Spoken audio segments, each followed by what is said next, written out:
We turn now to look at Donald Trump and his military generals. I know more about ISIS than the generals do, believe me.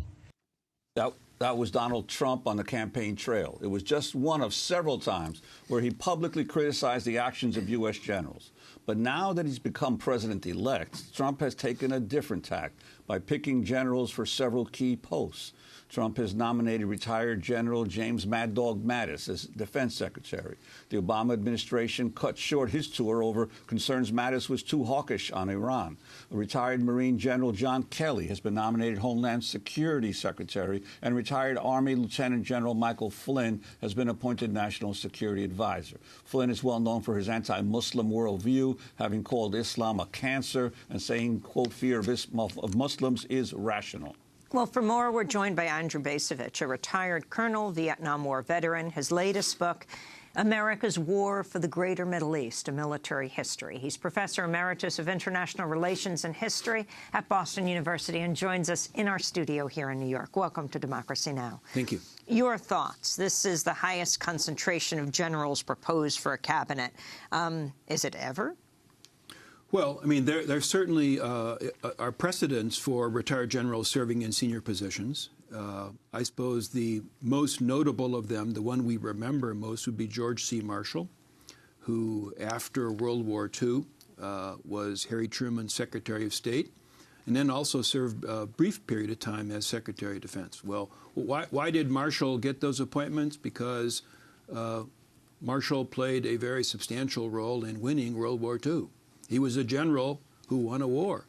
And it seems to me that the common characteristic of the senior generals being appointed by Mr. Trump, and we could add to the list, by the way, Lieutenant General Keith Kellogg, who was just announced to be the chief of staff to Lieutenant General Flynn. So there's at least 4 now generals. The common characteristic is that none of them have won a war. I mean, the country, we are in a state of permanent war. And we certainly have a large cadre of generals with enormous experience in managing wars.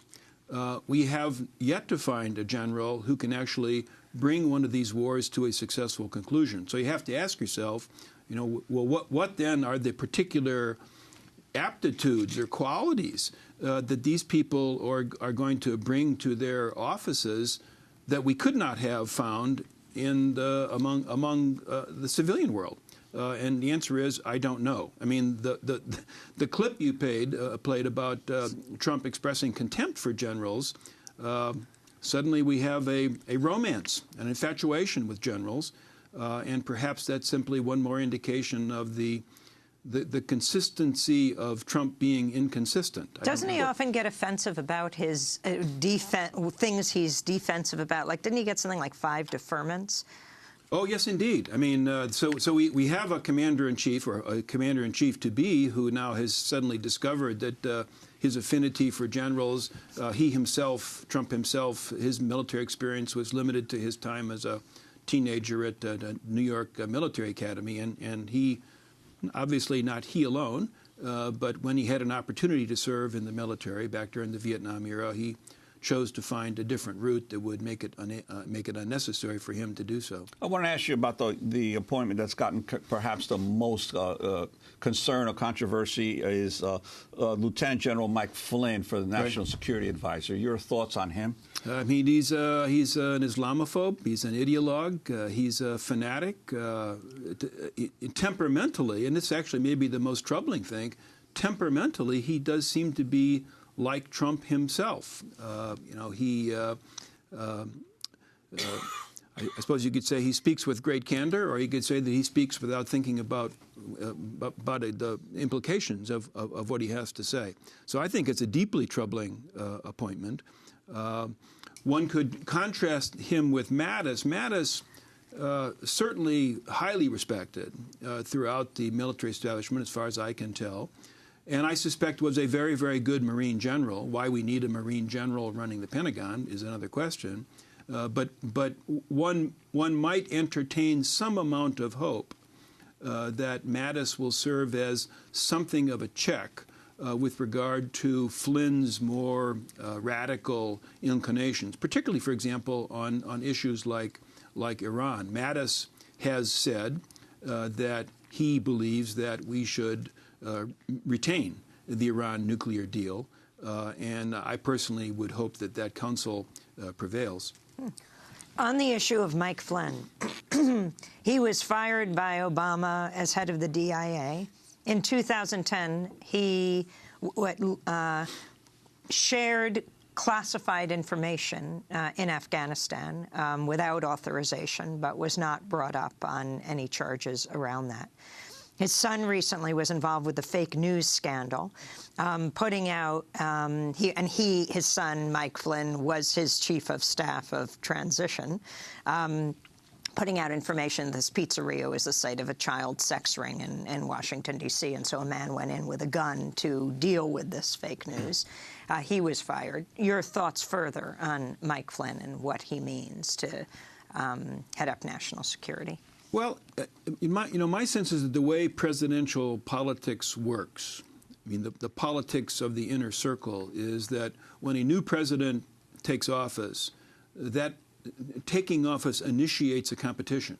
It initiates a competition among his senior appointees to determine who's really going to have the ear of the president. For example, if we take the George W. Bush time, we had Cheney as vice president, Colin Powell as Secretary of State, another general, and Donald Rumsfeld.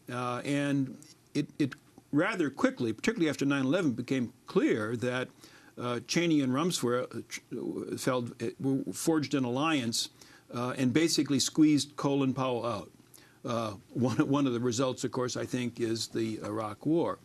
And so it very much remains to be seen, I think, in the new administration as to how much clout and influence a guy like Flynn is really going to be able to exercise, because we're going to have a Secretary of State, we're going to have a defense secretary who may well see things differently. And the three of them, as the big three in national security terms, will compete with one another to see who can then exercise influence over Donald Trump. Of course, with Trump, we have the additional question, and that is, can anybody really influence him? To what degree is he a person who will be amenable to taking counsel of advisors?